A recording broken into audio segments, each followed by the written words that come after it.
안녕하십니까. 함재봉입니다. 오늘 한국 사람 만들기 세 번째 강의 시간이 됐습니다. 지난 시간에 제가 친구 따라 강남 간다.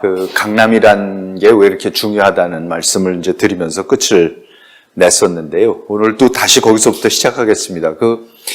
우리가 보통 세종대왕 하면은 이제 우리 역사상 가장 훌륭한 임금님이다 그러고, 한글도 창제하셨고, 편찬 사업도 했고, 추구기도 발명하고, 해시계도 발명하고, 이런 분 우리가 알고 있는데, 사실 우리가 역사의 시간에 잘 배우지 않는 거, 그리고 이제 제가 궁금했던 거는, 왜 그러셨을까? 뭐를 도대체 하려고 그렇게 많은 일을 하셨나?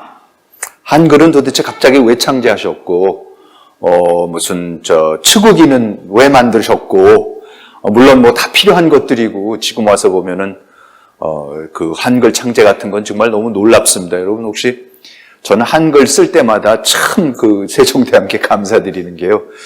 그거 아세요? 우리가 이렇게, 여기도 타작이 있지만은, 우리 타자 칠 때, 영어로 타작이 이렇게 치다가, 단추 하나만 누르면은, 한글로 타자 칠 수 있잖아요?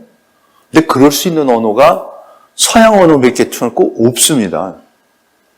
일본말이고 중국말이고 어디 다른 데 전혀 그런 게 없어요. 근데 너무 놀라운 게 우리도 24자예요. 영어가 지금 24자인데 우리도 24자예요. 모음열, 자음열 돼 갖고. 그래서 저는 우리가 이런 IT 강국이 될 수 있고 이 초현대 사회에 이렇게 경쟁력을 갖게 된 것 중에 이유 중에 하나가 이 한글을 얼마나 쉽게 우리가 쓸 수 있는지. 중국 사람들이 어떻게 하는지 아세요? 중국 타자? 중국 타자는 중국 말 단어가 있으면요. 그 발음을 영어로 해서요. 영어로 발음을 이렇게 쳐서 넣으면은 같은 발음의 한자들이 쭉 나와요. 그럼 그 중에 이렇게 고르는 겁니다. 참 근데 우리는 그냥 핸드폰이고 타자고 그냥 치면서 하나 누르면 또 영어 치고 이걸 얼마나 편한지 이걸 우리가 미처 모르고 사는데 참 놀랍습니다. 아무튼 그런데 그럼 세종대왕은 왜 이런 일을 하셨을까? 왜 그렇게 열심히 진짜 명군으로 이름을 날게 평생을 정말 실록 같은 거 읽어보면요. 얼마나 열심히 일하고 나중에 눈이 안 보여서 녹내장이 있고 온몸에 류마티즘부터 시작해서 진짜 병주머니셨더라고요. 근데 그렇게 마지막 날까지 그렇게 아픈 몸을 이끌고 항상 국사를 돌보면서 독려를 하고 그랬는데 그럼 왜 그랬을까? 제 이론은 이겁니다.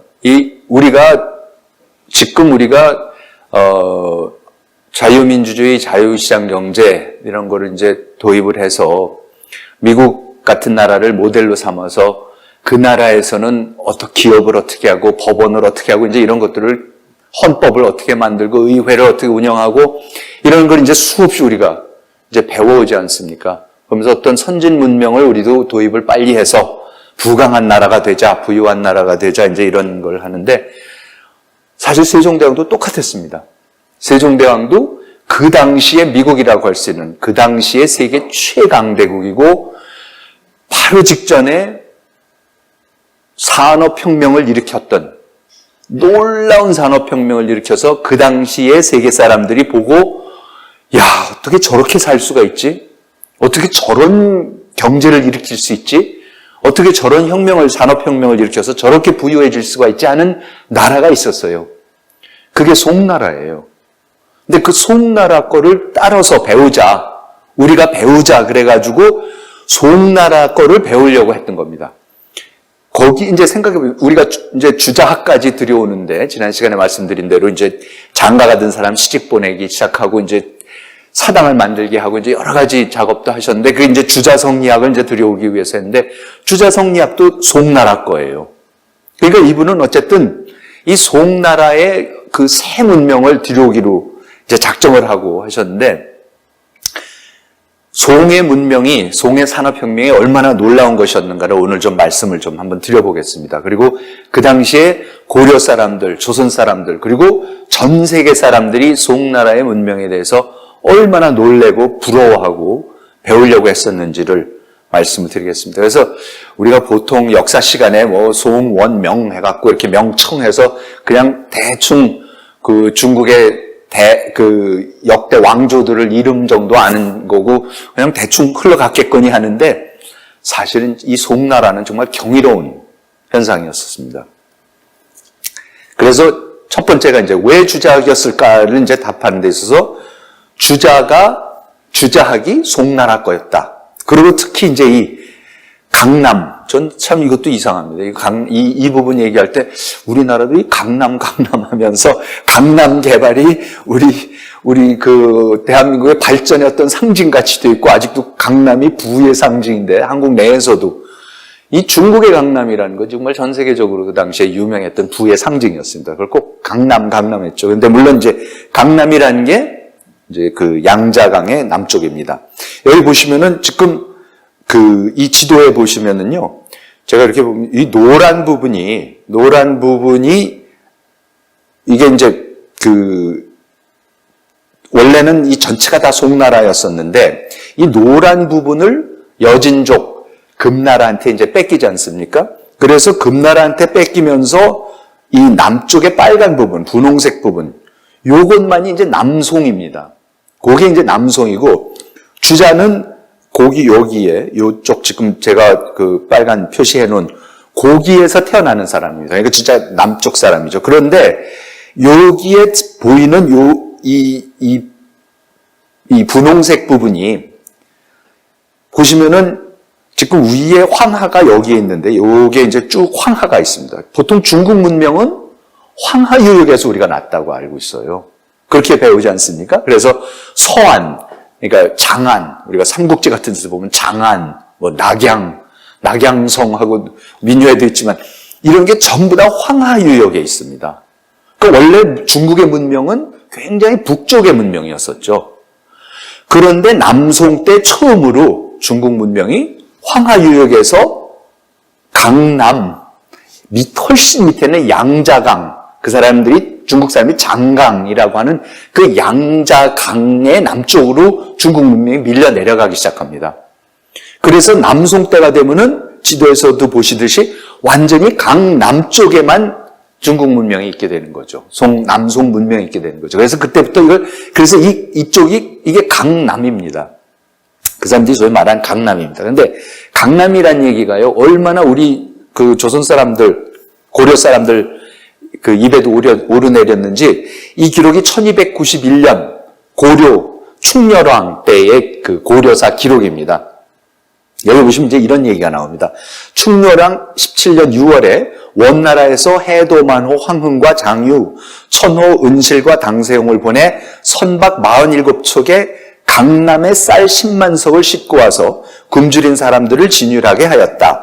세자가 일찍이 원 황제에게 이르기를 근래의 나라 사람들이 전쟁과 군량수성 때문에 농사를 짓지 못하여 기근이 들었습니다. 라고 하였으므로 이러한 하사가 있게 되었다. 그러니까 이게 뭐냐면요. 전쟁과 군량수성 때문에 이때가 아마 고려하고 그 원나라 그 군대가 같이 일본 정보를 갔었을 때 겁니다. 그러니까 이 원나라가 쿠빌라이가 그 일본을 정벌하기 위해서 고려에다가 배들을 이제 짓게 하고 여몽 연합군이 일본에 이제 건너가고 사실 거기 가서 이제 실패하죠. 그때 이제 태풍을 만나가지고 큰 태풍을 만나서 여몽 연합군이 이제 완전히 그 패배하는데 좌초하는데 그때 사실 일본의 그 태풍을 일본 사람들이 가미카제라 그러죠. 그러니까 신풍, 하나님이 나타나셔서 하늘에서 신이 바람을 내려갖고 배들을 이제 완전히 그 여몽연합군을 깨트렸다. 그래서 이제 그때 가미카제라는 게 나오고 2차 대전 때 미국 함대가 일본을 향해서 가니까 그때 일본 사람들이 여몽연합군 때 가미카제가 나타났듯이 다시 한번 가미카제가 나타나서 이 미국 함대를 깨트려 달라 그래갖고 이제 그 사람들이 이제 젊은 군인들이 전투기를 타고 가갖고 그냥 그 미국 함대에 받아버리는 그런 자살 공격을 하면서 이제 우리가 가미카제로 알겠는데 아무튼 이때 이제 이 가미카제가 나오는데요. 그러니까 그때에 이제 고려 사람들을 잔뜩 동원을 해갖고 이제 그 침공을 하고 이제 그랬고 기근이 들고 그러니까 이제 고려가 완전히 이제 힘이 빠져가지고 힘들어 있는 상황에서 그때 이제 원나라 세조, 바로 쿠빌라이입니다. 원세조라는 게 쿠빌라이 칸입니다. 쿠빌라이가 강남의 딸 10만석을 보냈다. 자, 그런데 사실 저는 이때가 굉장히 고려 사람들이 놀랐을 거예요. 왜냐하면 고려의 주식이 쌀이 아니었었습니다. 사실 중국의 강북도 쌀이 주식이 아니었습니다. 왜냐하면 천천히 말씀드리겠지만 쌀이라는 건요, 굉장히 물이 많아야 되고 그리고 장마가 아주 긴 데에서만 됩니다. 물이 항상 있어야 되는 데인데 중국의 강북도 사실 쌀 농사가 잘 안 되고 그리고 한반도에서 사실 쌀 농사가 잘 안 되는 겁니다. 아무튼 그건 이제 조금 이따 말씀드리고요. 그래서 이때에 이 강남미라는 게 들어왔을 때에 고려 사람들이 아마 처음으로 정말 놀라운 흰 쌀밥을 그러면서 강남이라는 데가 도대체 어떤 데인데 이렇게 좋은 음식들이 그 곡식이 나오는지 아마 느꼈을 겁니다. 그래서 이제 제가 지난 시간에도 잠깐 말씀드렸지만 흥부가를 보면요. 흥부가에 이렇게 강남 얘기가 나오죠. 그러니까 제비가 다쳐서 떨어진 다리가 부러져서 제비 새끼 다리를 이렇게 그 흥부가 그 묶어주면서 치료하면서 그 흥부가에 이런 귀전이 나옵니다. 부디 죽지 말고 살아 멀고 먼 만리 강남을 평안히 잘 가거라. 그래서 실제 제비가 나중에 그 겨울이 되니까 강남에 가서 그렇죠? 강남에 가서 거기서 박씨를 물고 와서 이제 흥부가 부자가 되는 그것만 보더라도 뭡니까? 벌써 강남이라는 것은 부의 상징이었습니다. 강남에 가서는 박씨만 물고 와도 그런 엄청난 부가 생긴다라는 그러니까 조선 사람 머리에도 고려 사람, 조선 사람 머리에 이 강남이라는 것은 정말 부의 상징이었습니다. 그래서 이제 친구 따라 강남 간다라는 말도 나왔고 우리가 강낭콩 하는 것도 이것도 다 강남콩입니다. 이 중국의 강남에서 나오는 거를 우리가 그때 고려 말부터 이제 받아보면서 우리가 느꼈던 겁니다. 근데 사실 조선에서만 고려나 조선에서만 이렇게 중국의 강남이 놀라웠던 게 아니라 여러분 마르코폴로 기억나시죠? 동방견문록이라는 이 마르코폴로가 쓴 책을 우리가 이제 많이 배웠지만 마르코폴로가 바로 송나라 바로 다음인 원나라 때 지금 말씀드렸던 원세조 쿠빌라이 때에 중국을 간 사람입니다. 그래서 베네치아의 상인인데 베네치아 상인이 중국에 가서 1275년부터 1292년까지 무려 17년간을 중국에서 삽니다. 그러면서 이때의 13세기에 중국에 가서 원나라 때에 가서 살면서 그거를 살다가 그 놀라운 광경을 보고 돌아와서 기록을 해서 낸 책이 그 유명한 동방견문록이고 그 서양 사람들이 중국을 처음 접하게 되는, 처음 알게 되는 책입니다. 그래서 콜럼부스도 그 여행을 떠나는 게 이 마르코폴로의 동방견문록을 읽고서 떠납니다. 그래서 실제로 아직도 박물관에 가면은 그 콜럼부스가 읽던 동방견문록이 있습니다. 거기 옆에다가 열심히 필기하면서 읽었던 그것도 남아있고 그렇습니다. 그런데, 자, 이 마르코폴로가 가서 17년 동안 살면서, 여기 왼쪽 사진 이제 마르코폴로고, 오른쪽 사진은 이제 그 나중에 와서 지은 그 동방 견문록에 나오는 자기가 쿠빌라이 칸을 만나는 장면이에요. 근데 쿠빌라이 칸이 흰 수염을 한 산타클로스 할아버지 같은 모습이지만 어쨌든 나름대로 그 당시에 영화를, 쿠빌라이 영화를 이제 그리려고 굉장히 애를 썼었습니다. 자, 그런데 이때에 마르코 폴로가 보고 온 것만 하더라도요, 몇 가지만 말씀드릴게요. 마르코 폴로가 갖고 온 여러 가지 중에 하나가 요 도자기를 갖고 왔습니다. 이 실제로 마르코 폴로가 가져왔다는 도자기입니다, 이게. 그래서 지금 이탈리아에 이 박물관에 전시가 되어 있는데요. 저는 이걸 보고 처음 알았는데, 우리 영어로 도자기를 폴슬렌이라 그래요. 포설린이라거든요. 포설린이라고 그러는데, 도자기를. 그 포슬린이 어디서 나왔냐는 그 말이, 마르코 폴로가 중국의 도자기를 처음 보고는 그게 워낙 고려 청자 같은 송청자 자기를 보고는 하도 반짝거리고 그러니까는 그게 뭐 같았냐 하면은, 여기 오른쪽에 보시는 이게 뭐죠? 이게 일종의 조개 같은 거예요. 근데 우리말로 게오지라고 하는 조개인데, 이게 이탈리아 말로 포르첼라나인데, 포르첼라나가 뭐냐면 애기 돼지래요. 애죠. 그러니까 조개가 꼭 갓난 새끼 돼지같이 생겼다라고 이태리 사람들이 별명을 붙여서 그걸 포르첼라나라고 했는데, 마르코 폴로가 이 포슬린의 빛을, 이 반짝이는 거를 보면서 묘사할 때 마치 포르첼라나와 같은 빛이 난다라고 묘사를 하는 바람에 그때부터 유럽 사람들 입에 붙어서 포르첼라나 하는 게 포슬린 해갖고 지금은 아예 도자기란 말 자체가 포슬린이 됐습니다. 근데 원래 말이 포르첼라나고 우리말로 이제 게오지라는 겁니다. 근데 참고로 게오지라는 말 자체도 요 조개를 또 카오리라고 하는데, 그 카오리를 그냥 음역을 그냥 따온 거라고 또 합니다. 아무튼 우선 이 도자기라는 놀라운 기술을 보고 와서 유럽 사람들이 이 도자기, 중국 도자기, 아시아, 한국의 도자기, 이런 도자기에 그렇게 아주 열광을 하는 그런 유행을 이제 만들어낸 게 마르코 폴로였습니다. 근데 그 당시 이제 송원나라의 자기를 가져왔었으니 이제 많이 놀랐었겠죠. 그리고 이제 또 하나 동방견물록에 마르코 폴로가 소개하는 너무나 자기가 놀라운 게 있는데, 이게 뭐냐면 지폐입니다. 지폐라는 거를 송나라에서 제일 먼저 했는데, 그걸 이제 당연히 원나라에서 계속해서 이어서 하고 있었던 거죠. 그래서 이제 그 부분을, 묘사할 부분을 제가 한번 읽어드릴게요.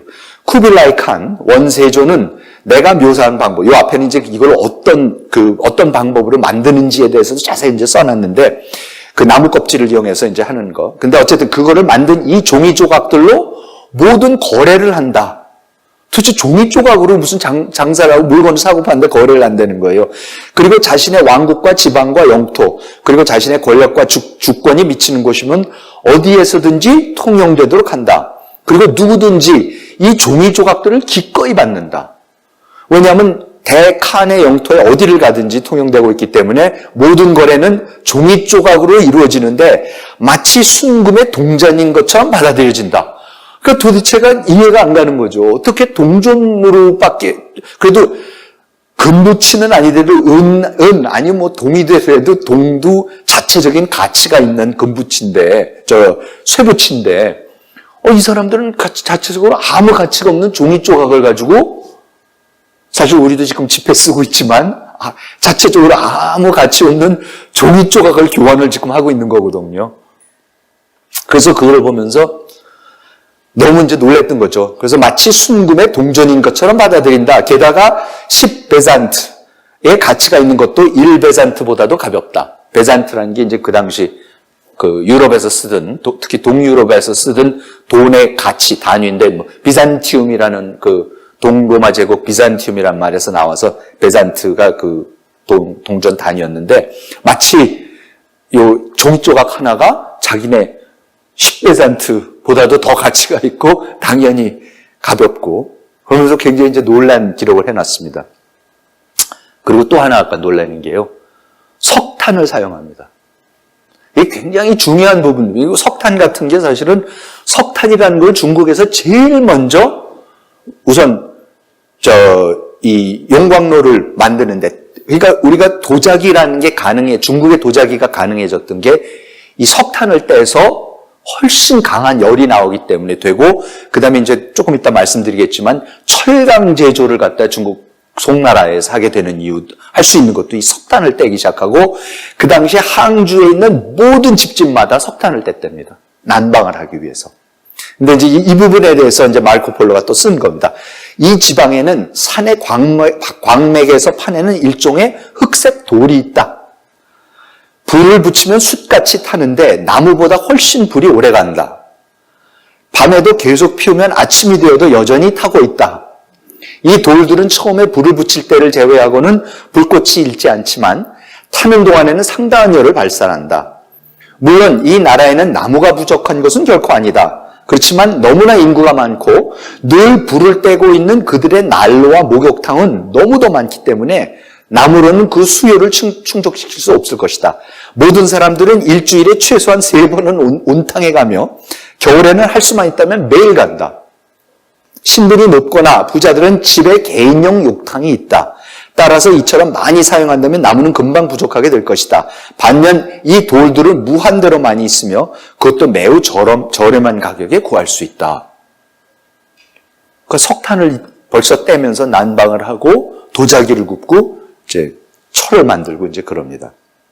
그러니까 당시 유럽 사람이 베네치아 사람을 보고 이제 너무나 놀라는 거죠. 자, 그런데 그러면 잠깐 다시 중국사로 잠깐만 돌아가서 이게 지금 전부 다 강남에서 일어나는 거거든요. 아까 지도를 보여드렸지만 강북은 이제 뺏기고 강남으로 내려갔을 때 이런 일들이 벌어지는데, 그럼 시작되는데, 그럼 중국의 역사가 왜 강남으로 내려가게 됐는가?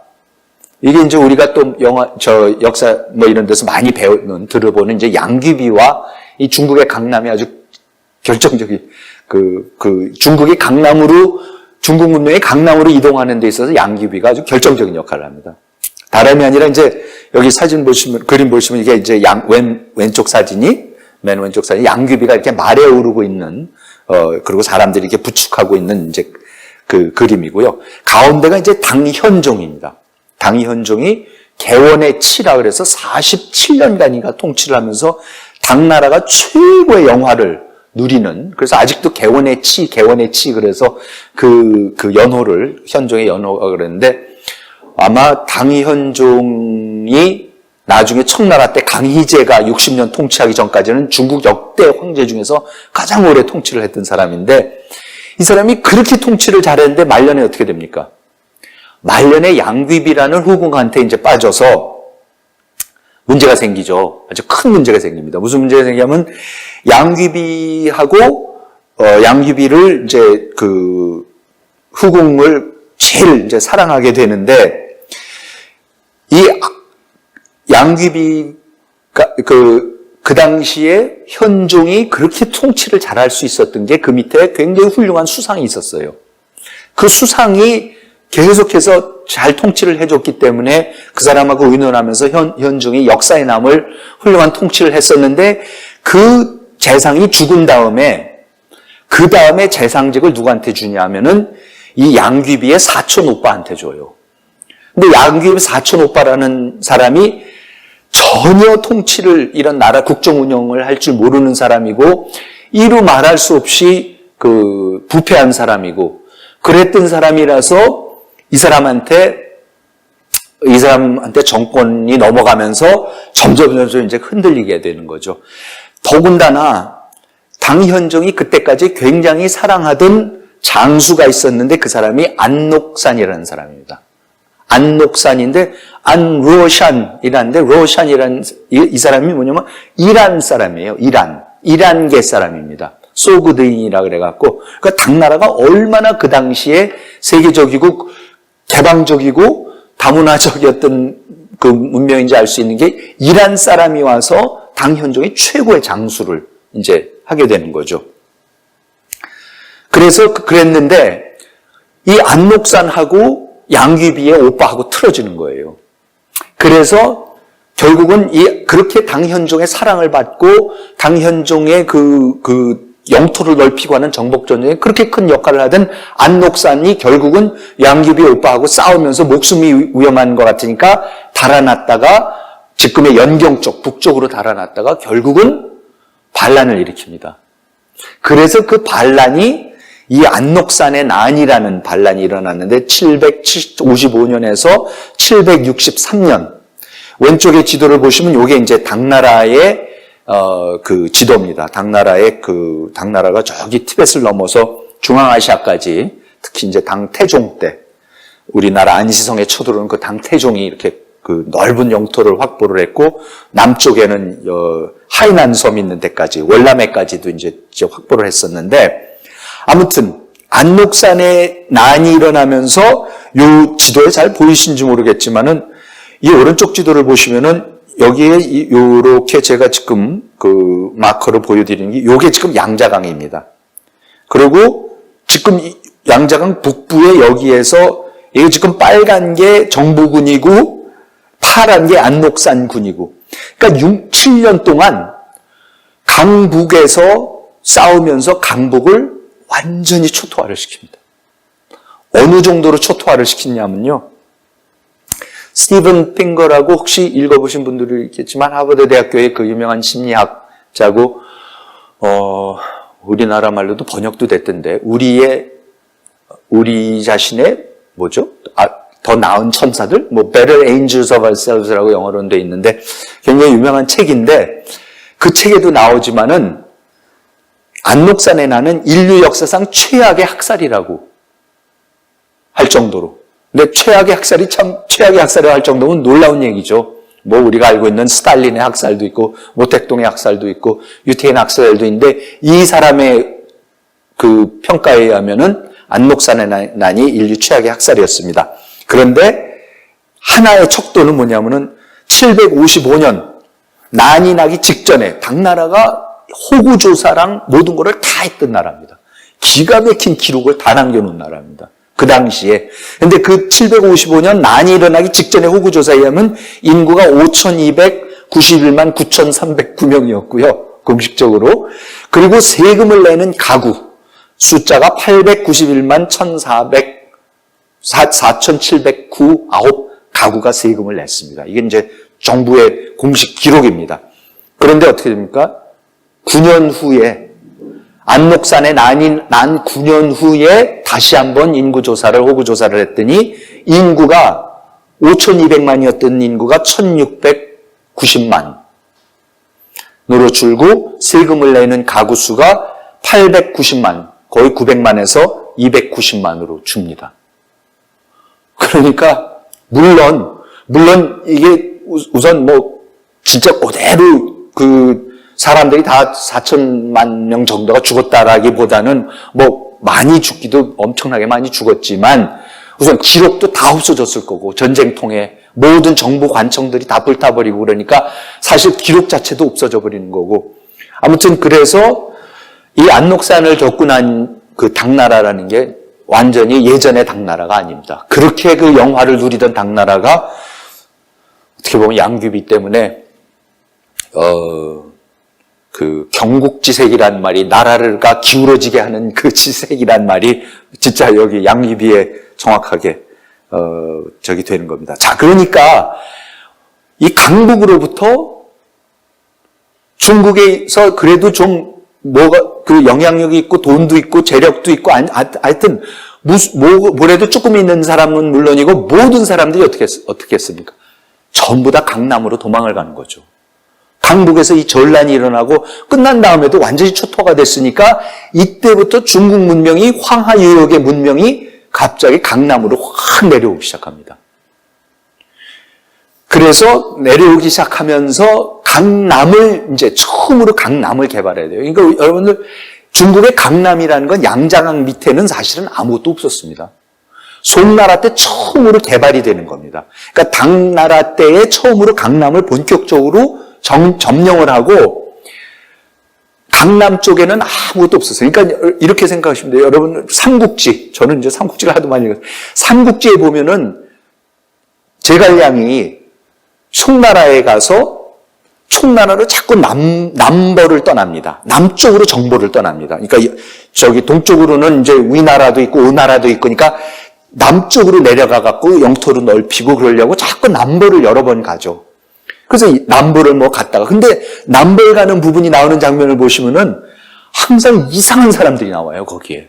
그 밀림 속에 이상한 토인들이 있고 뭐 거북이 등을 갖다가 갑옷으로 쓰고 있는 이상한 토인들 같은 사람들이 있고, 그 항상 열대병들이 있고, 그래서 거기 가서 어렵게 그 원정을 하고 돌아오고 하는 그런 모습들이 보이는 그런 장면들이 나오는데, 사실 양자강까지만 알았지 양자강 이남 쪽은 전혀 개발이 안 된 데입니다. 그러니까 중국의 역사가 송나라 때부터 이후는 사실은 강남 개발의 역사입니다. 쭉 강남을 개발해서 남쪽으로 내려오는 역사고, 아까 말씀드린 대로 중국의 그 역사가 강남 그 문명의 중심이 이제 강남으로 내려오는 겁니다. 오른쪽에 이 지도가 그냥 참고로 여기 쭉 한 게 이게 대운하입니다. 중국의 대운하예요. 그러니까 요 맨 끝 위가 북경이고요. 대운하가 쭉 내려와서 여기 항저우에서 끝납니다. 그러니까 남쪽의 항주에서 시작을 해서 남송의 수도인 항주에서 시작해서 양자강을 지나서 회하를 지나서 여기 황하까지 연결을 시켜주는 거죠. 그러니까 양귀비가 장안에 앉아 있으면, 장안이라는 게 저쪽 서쪽입니다. 지금 시안이면 서쪽입니다. 서쪽이면요, 양귀비가 이렇게 그 리치를 좋아했다지 않습니까? 리치낫이라는 게 그 중국집에서 요새 많이 주는, 후식으로 주는 리치낫인데, 그 리치낫이 강남에서만, 열대지방에서만 납니다. 근데 이제 전설에 의하면은 리치의 아침에 이슬이 마르기 전에 그 리치를 먹어야 된다는데, 이제 중국 사람들이 과장이 좀 뻥이 심하지만은 어쨌든 이 대운하를 통해 가지고 이거를 급히 수송을 해 가지고, 그러니까 항주에서 시작을 해서 회하를 지나서 황하로 가서 황하에서 다시 장안까지 오는데 딱 양귀비한테 도착하는데 이슬이 마르기 전에 도착을 해서 그걸 먹어서 이렇게 미녀가 됐다, 뭐 피부 미녀다, 이제 이런 얘기를 하고 그러는데, 아무튼 이 대운하가 그렇게 중요한데 대운하의 끝도 사실은 항주입니다. 근데 이제 그러니까 남쪽에서 굉장히 좋은 음식과 과일과 풍족한 것이 많이 나는 건 줄은 알았는데, 그거를 아직 중국의 문명이 황하강 북쪽에 있었으니까, 중원이라는 것 자체가 북쪽이죠. 중원이 황하유역이 중원입니다. 거기에 있었으니까는 항상 이거를 운하를 통해서 조달을 해서 먹긴 먹었지만 막상 강남에 가서 살거나 그럴 일은 없었던 거죠. 그런데 안록산의 난 때문에 어쩔 수 없이 강북 사람들이 강남으로 이제 밀려 내려가게 되는 겁니다. 그리고 이제 그 혹시 들어보셨을지 모르지만 왕안석이라는 그 중국의 그 유명한 북송의 유명한 학자가 있고, 뭐 신법, 구법, 논쟁 이런 게 그 중국의 정치사, 철학사에서 굉장히 중요한 그 논쟁 중에 하나인데, 이 왕안석이 이제 신법이라는 걸 했는데, 뭐 그건 중요하지 않고, 일단 왕안석이라는 사람이 얼마나 놀라운 사람이었었냐면, 이 사람이 북송의 재상이 되면서 이 북쪽은 완전히 이제 초토화가 됐으니까 남쪽을 개발해야 되겠다 그러면서 그때 이제 남쪽을 본격적으로 개발하는데, 그 사람이 일생에 자기가 재상을 하면서 11,000개의 관계 치수 사업을 추진을 했고, 제일 큰 거는 둘레가 45km가 되는 저수지도 건설을 했대요. 그 당시에. 그러니까 얼마나 공법이 발달했었다는 걸 알 수가 있고, 1,100만 헥타르의 농지를 개간을 합니다. 근데 이게 어디냐면은, 이게 지금 저 왼쪽 그림을 보시면 이제 이게 아까 똑같은 저건데, 이제 빨간 부분이 이제 남송이 되고요. 근데 주로 우리가 강남, 특히 지금도 중국 사람들이 강남의 그 요지가 어디냐면은 양자강 삼각주 있는 데입니다. 양자강 삼각주가 오른쪽 사진인데, 뭐 이게 복잡하게 말씀드릴 게 아니라 자세히 나중에 혹시 지도를 보시면요, 상해가 있는 데입니다. 상해, 항주, 소주, 소흥, 양주, 이러한 대도시들이 모여, 지금도 중국이 뭡니까? 중국 정부가 가장 자기네 그 경제 성장의 상징으로 키우는 데가 상해 아닙니까? 푸동항 있고 거기 그쪽입니다. 여기가 항주가 바로 옆에 항주가 붙어 있고 소주가 붙어 있고 그런데 그때에 이게 이제 남송이 가서 그때 여기를 개간을 하는 겁니다. 근데 어느 정도로 개간을 했냐면 여기가 이 양자강 삼각주기 때문에 바닷물이 들어오지 않습니까? 왕한석 때부터 시작해서 이 바닷물을 전부 다 빼버립니다. 바닷물을 전부 다 빼버리고 그걸 강의 물줄기들을 바꿔버려요. 강의 물줄기들을 바꿔버리면서 그러면서 바닷물을 다 빼고 거기에 그 민물을 대면서 그거를 개간을 해서 농지로 만들어버립니다. 그러면서 이때부터 엄청난 농업 생산이 이제 가능해지기 시작하죠. 그래서 이때에 처음으로 강남농법이라는 게 나옵니다. 근데 강남농법이 뭐 여러 가지가 있지만 가장 핵심이 뭔지 아세요? 이양법입니다. 그러면 이양법이 뭔지 아세요? 이양법이 말이 어려워서 모내기 하는 겁니다. 그러니까 그냥 뭐를 처음에 논에다가 처음부터 심는 게 아니라 모판에다 따로 심어서 거기에서 좀 자라게 하면서 잡초도 뽑아주고 해갖고 어느 정도 크면 우리가 모내기 하지 않습니까? 논에다 옮겨 심지 않습니까? 그 방법이 여기서 이때 강남에서 나오는 겁니다. 강남의 농부들이 발명을 해내는 겁니다. 그리고 이때 처음으로 인분을 비료로 쓰기 시작하고 객토법이라 그래갖고 토질들을 섞어가지고 하면은 자양분이 이제 커진다라는 거 알고. 그래서 이제 그 왼쪽 사진을 보시면은 이게 그 당시 송나라 때 그 잘 보이시는지 모르겠지만은 모내기 하는 장면입니다. 지금 우리 모내기 하는 거는 똑같습니다. 여기서 모판에서 해갖고 이제 심는 거고. 그 다음에 이제 오른쪽이 이게 수차. 사람들이 이제 발로 이렇게 해서 물레방아를 돌려서 물을 끌어올려갖고 논에다가 이제 물을 대는 겁니다. 근데 여러분들, 이게요. 아까도 잠깐 말씀드렸지만은, 이 쌀농사라는 거가요. 쌀농사는 제일 필요한 게 물입니다. 물. 그죠? 그러니까 논이라는 건 생각해 보시면 그냥 인공 호수예요. 물 없는 데다가 억지로 갖다가 호수에다가 호수같이 만들어 놔야지 물에 그냥 항상 대충 잠겨 있어야지 되는 거죠. 근데 이게 우리나라 같은 데서는 굉장히 힘들죠. 물을 댄다는 게. 항상 비가 우린 부족하니까. 그런데 양자강 같은 데서는 그 물이 이제 풍족한 거고. 그리고 있는 물을 수차라는 걸 이용해갖고 아무 데나 갖다 댈 수가 있기 시작하는 거예요.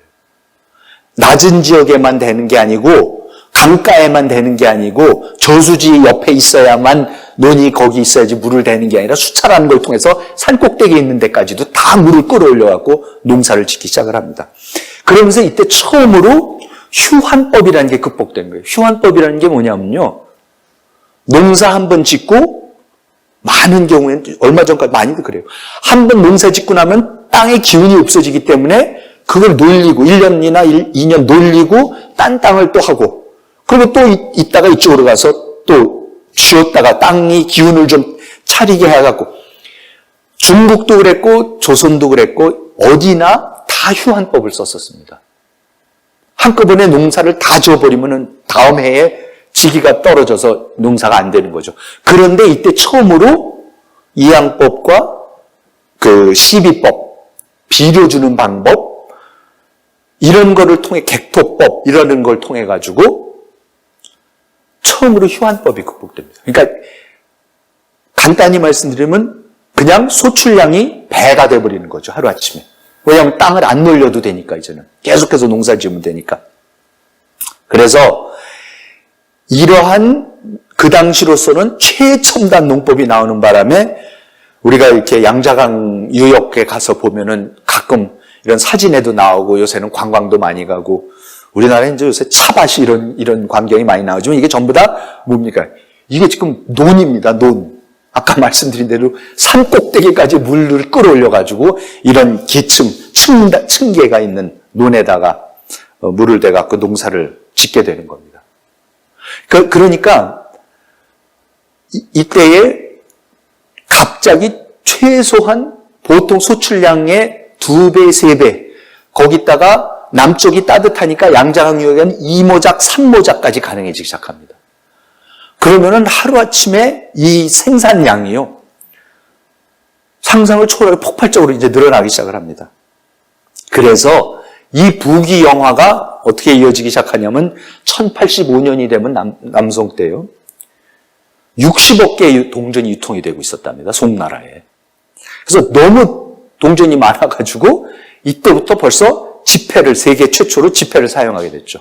아까 제가 마르코폴로가 이거보다도 얼마입니까? 한 200년 후에 거의 200~300년 후에 원나라 때에 가서 보면서 야, 지폐를 쓰고 있다 라고 했는데 벌써 200~300년 전부터 북송 때부터 지폐를 쓰고 있었던 겁니다.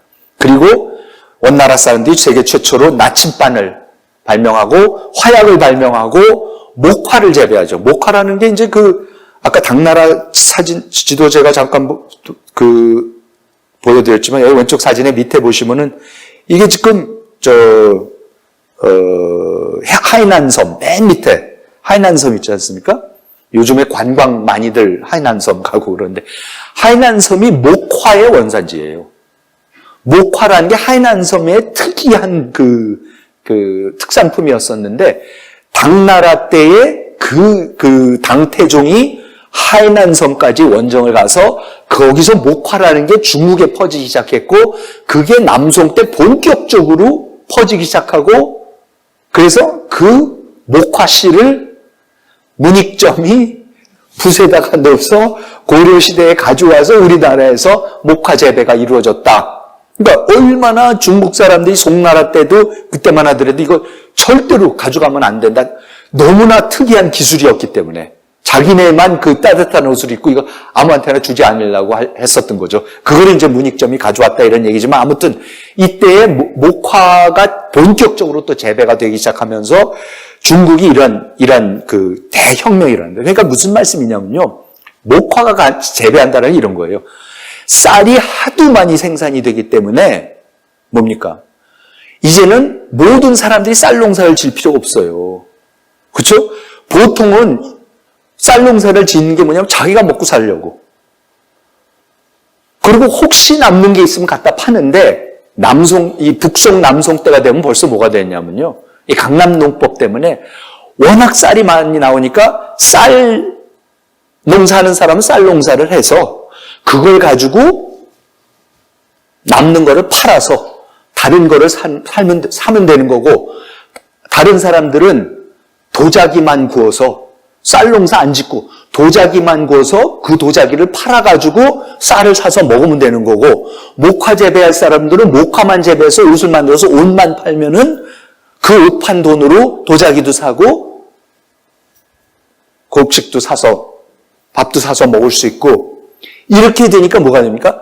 분업이 일어나면서 상업이 돌아가니까 그 상업을 하기 위해서 60억 개 동전이 필요하고 그거 갖고 안 되니까 지폐가 생기니까 이런 고도의 상업화된 사회 그러면서 분업화된 사회 누구는 화약 만들고 누구는 나침반 만들고 이런 분업이 이제 가능해지기 시작합니다. 그러면서 인구가 송나라 때 1억을 돌파하고 항주가 100만 인구를 돌파하면서 세계에서 가장 큰 도시입니다. 당시 세계에서 비슷한 도시도 없습니다. 런던이 그때 당시에 10만이 될까 말까였고요. 런던은 사실 뭐 거의 존재 자체, 로마 같은 게 뭐 30만, 40만 정도밖에 안 됐으니까. 그리고 거기다가 아까 말씀드린 대로 이 석탄을 쓰니까 제철 강국이 됩니다. 송나라가. 그래서 1070년대에 송나라에서 연간 7만 5천 톤에서 15만 톤을 생산했는데요. 18세기 초 유럽이 산업혁명을 막 시작할 때 당시에 연간 유럽 전체가 영국, 프랑스, 독일 다 합쳐서 연간 14만 5천 톤에서 18만 톤을 생산을 했답니다. 그러니까는 800년 전에, 700년 전에 송나라에서 연간 철 생산량이 대략 유럽 전체가 산업혁명 초기에 생산한 양에 맞먹을 정도였었고 생산량 증가 양을 보면 영국이 1540년에서 1740년 200년 동안 철 생산량이 4배가 늘었다 그러는데 송나라는 850년에서 1050년 200년 사이 12배가 늘었다. 그러니까 그러니까 이게 참 재밌는 얘기인데요. 뭐냐면은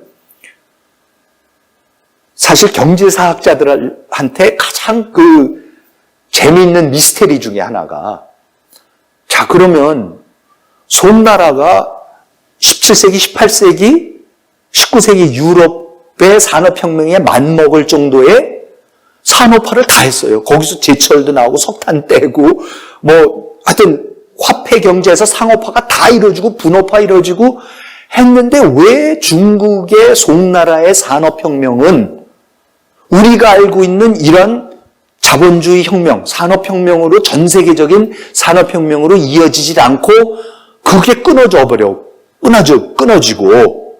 왜 유럽 거는 계속 갔느냐. 이게 사실 굉장히 재미있는, 역사에 있어서 재미있는 문제입니다. 근데 그럴 정도로 송나라의 이 산업혁명이 놀라운 현상이었었습니다. 그래서 이제 여기 그 당시에 나오는 것 중에 화약, 왼쪽에 보이는 이 활과 화살이 이게 화약으로 발사하는 겁니다. 송나라의 군대가 갖고 있었던 무기입니다. 그리고 밑에 거는 이제 다량 다발 발사기, 화약으로 쏘는 그 화살, 다발 발사기, 중간이 이제 세계 최초의 나침판, 오른쪽이 요게 이제 송대에 쓰던 아까 말씀드린 그 지폐를 찍어내던 그 목판입니다. 그리고 이러한 그 산업화를 이용을 해서 세계 최강의 무역 강국이 됩니다. 송나라가. 그래서 그 당시에 실론, 보르네오, 자바, 인도, 메카, 이집트, 바그다드, 아만, 시칠리아, 모로코, 탄자니아, 소말리아, 일본, 고려를 포함해서 전 세계 50여 개국과 끊임없이 무역을 했습니다. 그러니까 그 당시에 우리나라하고도 고려하고도 그렇게 많이 오가면서 청자도 들어오고 여러 가지 그 송나라의 문물이 들어오는 거죠. 그러면서 죄송합니다. 진짜 송나라의 영화라는 게 정말 놀라운 그 상업화된 도시. 그러니까 우리가 보통 중국 자금성 같은 것도 지금 가보면 이렇게 벽으로 성곽으로 꽉꽉 막혀 있고, 우리 도성도 성으로 막혀 있고, 그런데 항주 같은 데 가보면 성곽이 없습니다. 그냥 열려있는 도시입니다. 한없이 팽창해 나가는 도시고, 신분이란 이런 거 상관없이 다 섞여서 사는 거고, 엄청난 시장들이 있습니다. 그래서 송나라 때 그림들을 보면 제가 그림이 하도 길어서 여기 어떻게 사진에 담을 수가 없어서 요 일부분만 가져왔는데, 진짜 여기 이쪽에 가면 약국이 있고, 저쪽 가면 음식점들이 있고, 저기 가면 놀이공원이 있고, 지금의 우리가 알고 있는 도시라는 게 그대로 이미 항주 때, 남송 때에 다 그때 이미 구현이 되고 있었죠. 중간에 이런 대표적으로 송나라의 자기고, 오른쪽은 이제 산수와 이런 것들이 우리나라에도 굉장한 영향을 끼치게 되는 이제 송나라의 문물이 들어오게 되는 거고요. 요건 제가 하나 그냥 동경몽화록이라고, 이게 북송대 사람인데 맹원로라는 사람인데, 성은 맹씨고 원로는 이제 나이가 들었다 원로라는 뜻인데, 이 양반이 북송이 멸망해서 개봉이 수도였었는데, 북송의 수도는 개봉이었었는데 남송으로 내려와서 살면서 말년에 자기가 북송에 살았을 때에, 개봉에서 살았을 때 우리가 얼마나 호화스럽게 살았다, 잘 살았다라는 거를 자기 기억을 더듬어서 그게 이제 개봉을 동경이라고 사람들이 그랬어요. 동경몽화록, 꿈속에서 보이는 그 얘기인데, 아예 번역이 돼서 나왔습니다, 오늘. 이렇게 두꺼운 책인데, 이제 그 중에 그냥 시장에서 이 음식가의 아주 일부분만 제가 그냥 가져왔는데 이런 겁니다. 주장문을 나와 곧바로 가면 용진교가 나왔다. 주교에서 남쪽으로 가면 길거리에서 수반, 삶은 고기 일종인 오육과 건포를 팔았다. 옥루 앞에서는 오소리 고기와 들려고기, 닭고기 포를 팔았다. 매시내와 녹시내 가게에서는 거위, 오리, 닭, 토끼의 간과 폐, 장어와 만두, 닭껍질, 콩팥과 닭 으깬 것을 팔았는데, 이런 음식들의 가격은 각각 15문을 넘지 않았다. 조신의 가게에서는 간단한 음식들을 팔았다. 주장문에 이르면 즉석에서 지져주는 양곱창, 절인 생선머리를 물에 넣어 조를 때까지 삶아 식혀 굳힌 음식인 찬동오두, 돼지고기를 삶아 그 즙을 굳혀 만든 음식인, 이게 지금 몇 년 전입니까? 1000년 전이죠, 거의. 그때의 중국의 송나라 사람들이 먹었던 물론 제일 좋은 식당가였겠지만은, 이런 음식들을 먹고 살았다는 겁니다. 근데 사실 어떻게 보면 지금 와서도 중국이 그때 영화를 못 쫓아갈 정도로 송나라 때 영화가 대단했던 겁니다.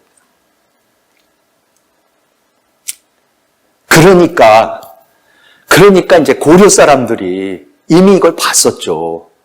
고려 사람들이 얼마나 이걸 가져오고 싶어 했겠습니까? 그래서 고려 사람들이 원나라 때가 되면은 우리가 이제 고려가 원나라에 우리가 이제 몽골의 침략을 받아서 70몇 년 동안 강화도에서 저항을 하다가 결국은 이제 항복을 하고 거기에 부마국이 됐다. 이제 그래서 우리가 이제 거기 복속이 됐다 그러고 그랬지만은 사실 문화적으로나 경제적으로나 봤을 때요. 원나라, 지금 말씀드리는 그 원세조 쿠빌라이의 부마국이 됩니다. 실제로 충렬왕은 쿠빌라이의 사위예요. 그리고 전부 다 고려의 왕들이 세자가 되면은 어떻게 돼요?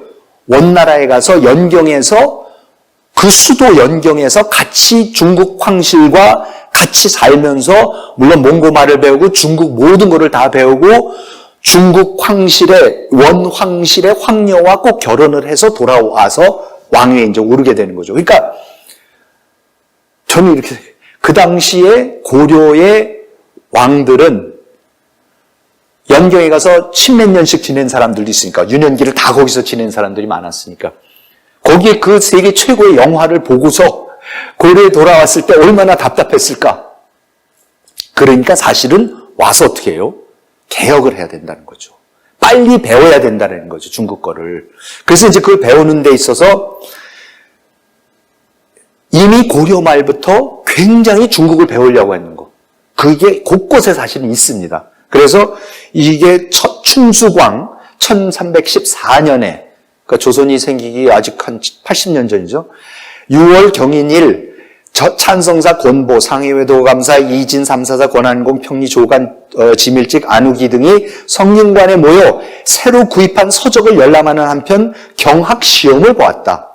당초 성균 제거사에서 박사 유연과 학위 유적을 중국 강남으로 보내 서적을 구입하게 했는데, 그럼 중국 거를 배우고자 해서 강남에 보내갖고 거기에 있는 온갖 논법부터 시작해서 이런 서적들을 다 가져오라 그랬겠죠. 배우게 했는데 도중에 배가 파산한 바람에 유연 등이 빈털터리로 중국 해안에 표박했다. 마침 태자 부창군으로 남경에 머물고 있던 판전교시사 홍약이 유연에게 보초 150정, 돈입니다. 경학 관련 서적 1800권을 구입해 귀국하게 한 것이다. 이때부터 벌써 중국을 배우려고 이 송나라 그리고 그걸 이어받은 원나라의 영화를 배우려고 고려 사람들이 그렇게 애를 씁니다. 많은 사람이 가 있었던 거고 풍랑을 해서 했더니 거기 영사, 총영사 이런 사람이 있겠죠. 금방 돈을 마련해서 이걸로 대신해서 사가지고 본국에 가라고 이제 했던 거고. 그 다음에 이재현 같은 사람은 실제로 가서 중국을 봅니다. 다 샅샅이 충선왕이라는 사람은 와서 왕 노릇을 하다가 아들 충숙왕한테 물려주고 자기는 그만두고 다시 연경으로 가서 만권당이라는 싱크탱크를 만듭니다. 중국 수도에 지금 보면 워싱턴 DC에 싱크탱크를 만드는 것 같은 거죠. 그래서 연경에다가 싱크탱크를 만들고 거기에 고려의 학자들을 전부 다 불러갖고 중국의 유명한 조맹부 이런 사람들과 전부 다 교류하게 해주고 그래서 그 중에 이제 이재현도 그때 가는 거죠. 왕을 따라서. 상왕이 황제에게, 중국 황제에게, 그 원나라 황제에게 어향을 내려달라고 청한 뒤 남쪽으로 강절이라는 게 절강, 강남이죠. 절강성. 강절을 유람하고 보타산에 이르렀다가 돌아왔다. 권한공과 이재현 등이 그를 따랐다. 호종하는 신하들에게 명을 내려서 다녀갔던 산천의 절경을 기록하여 행록한 권을 만들게 하였다. 그러니까 보는 거고. 그 다음에 이재현이라는 사람이, 이 사진은 이 영정이, 이게 우리나라, 요새 그게 없어지만 이게 하여튼 국보입니다. 그러니까 이재현이라는 사람이 중국에 가서 중국의 화가가 초상화를 그려준 거죠. 그게 이제 우리나라의 국보로 되어 있는데, 근데 중국하고 이제 교류가 굉장히 많았던 거죠. 그리고 이제 이 그림은 이재현 본인이 그린, 기마도강도 말을 타고 강을 건너는 이제 그런 그림이라고 했는데, 이때에 돌아와서 이재현이 쓴 글 중에 한 부분입니다.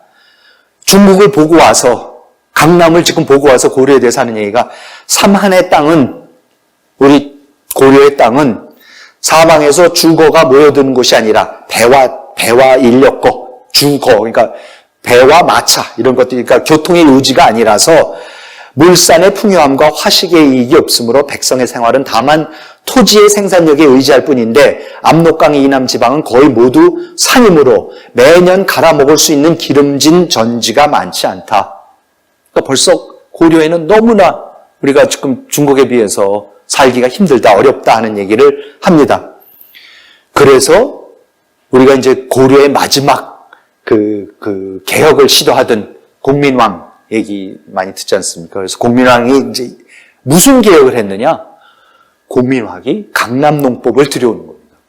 당시 최첨단 산업인 강남농법을 들여오려고 하는 게 그게 공민왕의 개혁이었습니다. 그래서 공민왕 11년 고려사에 보면은 밀직제약 백문보가 다음과 같은 차자를 올렸다. 상소를 올립니다.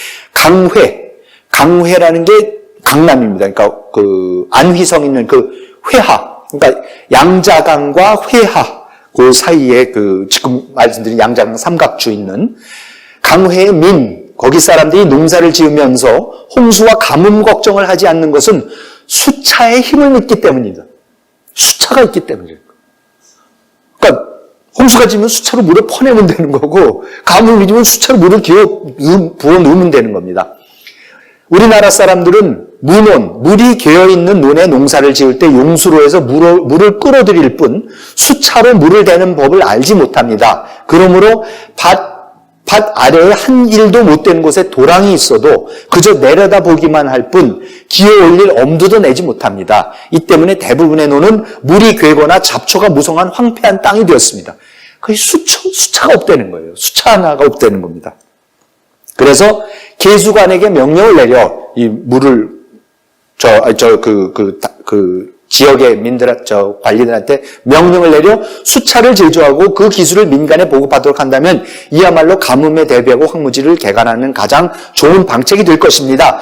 또 민들이 직파와 이양을 겸해 힘을 기울인다면, 아까 이양법이 뭔지 말씀드렸죠.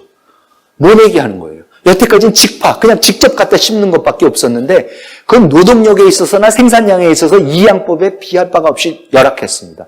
그러니까는 이양법도 좀 가르쳐주면은 가뭄에 대비할 수 있게 되고 종자도 망실하지 않게 될 것입니다. 왜냐면 그렇죠? 모판에다가 물을 괴해서 조그만 데다가 종멸을 해놓으면은 가뭄이 들더라도 거기만 물을 대면 사니까 이제 그런 일이 벌어진 거죠. 그래서 어쨌든 중국에 놀라운 지금 산업 발전이 일어났고 마르코 폴로를 비롯한 전 세계 사람, 그리고 특히 바로 옆에서 살고 있었던 고려 사람들, 특히 원나라 때까지 되면은 중국의 황실과 아예 가장 가까운 관계를 맺었던 고려의 왕실, 그리고 그것을 이용해서 끊임없이 송나라, 원나라 내내 중국하고 교류하던 고려의 모든 지식인들과 이 사람들은 뭐냐면 이거 배워야겠다. 이거 빨리 배워야겠다. 수차 들여야겠다. 이양법 들여야겠다. 빨리 이걸 배워야겠다라고 그렇게 애를 쓰는 겁니다.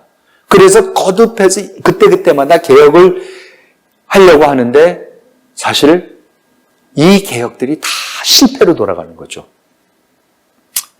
고려가 멸망하게 된 이유가 이 산업을 들여오지 못하는 것 때문입니다. 그리고 결국은 이 신산업을 누가 들여오게 되느냐? 그게 조선이라는 나라가 유교 쿠데타를 해서, 그러니까 여러분 유교를 하자고 쿠데타를 한 유일한 경우가 조선입니다. 유학자들이 불교 국가를 뒤집어서 이거는 이렇게 수차만 들여오고 이양법만 배우고 일부적인 개혁을 해서 될 일이 아니다. 송나라와 원나라 거를 제대로 배우려면은 아예 그 문명을 통짜배기로 다 이식을 해야 된다. 그렇죠? 그러니까는 중체 서영, 동도 서기, 원래 거는 우리께 좋은 거고 그냥 기술, 과학 기술만 서양 거 배우자. 이런 얘기가 아니라 그냥 다 들여오자. 뭐까지 들여오냐? 삶의 양식까지 들여오자. 결혼하는 방식까지 들여오자.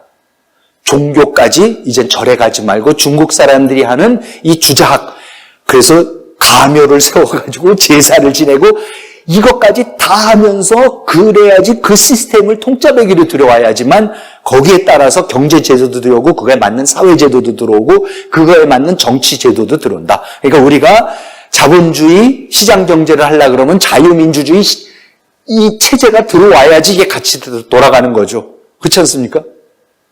중국 같은 경우에 자본주의 시장 경제는 어떻게 해서든지 들여오려고 하는데 정치적으로 민주화를 안 하면 자유민주주의를 안 하고 저 억압을 하려니까 항상 이상한 일들이 벌어지는 거죠. 제가 봤을 때는 중국의 성장의 한계가 그거죠. 권위주의로서 독재로서 자유시장 경제를 한다? 불가능한 일입니다.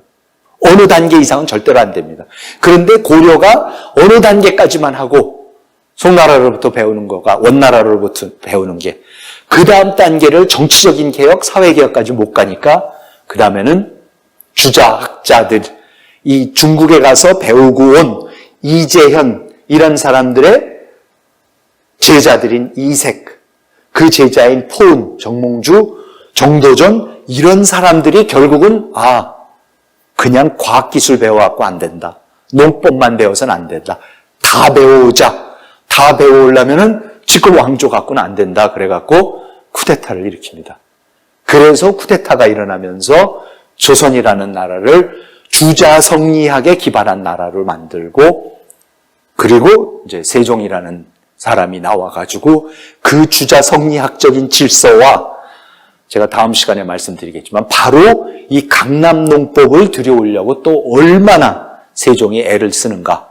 그러니까 우리가 역사를 볼 때에 그냥 막연하게 왕조가 바뀌는 것도 아니고 그냥 뭐 지네끼리 뭐 세력 다툼이 일어나서 그런 것도 아니고 종교가 괜히 바뀌는 것도 아니고 항상 뭔가 더 좋은 문명을 향해서 가려고 하고 그게 실패할 때가 있고 그걸 위해서는 때로는 이러한 쿠데타 같은 게 일어나서 완전히 새로운 기존의 거를 진짜 싹 바꿔버리고 그 과정에서 어떤 사람들은 옛날 거 그래도 유지해야 되지 않겠냐고 항상 하는 사람들이 있고 어떤 사람들은 바꿀 거면 다 바꿔야 된다. 과감하게 해서 완전히 또 뜯어고치자는 개혁가들이 있고 그런 싸움은 어느 시대나 일어납니다. 지금 대한민국에서도 바로 그런 똑같은 싸움이 일어나고 있는 겁니다. 우리 거를 얼마나 유지해야 되느냐? 싹 다 갈아서 서양 거를 근데 이걸 받아들여 왔냐는 똑같은 논쟁이 벌어지고 있습니다. 그래서 제가 이 복잡한 너무 오랜만에 역사 시간, 고등학교 역사 시간으로 처음으로 들어보신 분들이 많으시겠지만은 이 송나라 이런 얘기 말씀드리는 게요, 사실은 차차 말씀을 그때마다 드리겠지만 지금 우리가 겪고 있는 하고 그대로 한번 비춰보시라는 겁니다. 우리가 자유시장 경제, 산업 경제를 어느 정도까지는 들어올 수가 있었죠. 근데 그거를 위해서는 사실 그냥 그 과학기술만 배워가고 될 일이 아니죠. 진짜 모든 게 바뀌어야 돼요.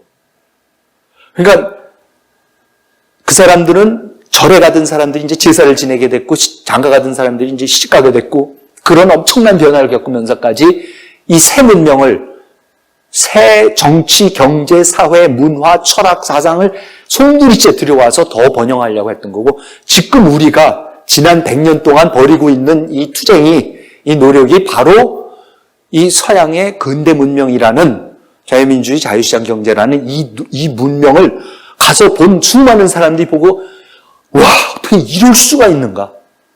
이걸 어떻게 들여와야 하느냐라는 과정에서 이제 어디까지 바뀔 거고 뭐를 바꿔야 할 거고 어느 정도로 지독하게 바꿔야 되는 거고 하는 데에 있어서 우리가 끊임없이 부딪히고 논쟁하고 때로는 멈칫거리고 때로는 놀라운 속도로 또 나가기도 하고 그러면서 지금 역사가 전개가 되고 있습니다. 그런 의미에서 저는 역사가 반복이 되는 거고 그래서라도 저는 이 부분을 꼭 말씀을 드렸고 여러분들이 꼭 아셨으면 좋겠어서 말씀을 드렸습니다. 그래서 다음 시간에는 이제 6.25 쿠데타까지 인류 역사상 유일무이한 6.25 쿠데타로 집권한 세력이 조선이라는 나라를 만든 세력이 그럼 어떤 개혁 작업을 그럼 추진해 나갔나 그 부분을 또 말씀드리는 걸로 하고 오늘 강연은 마치도록 하겠습니다.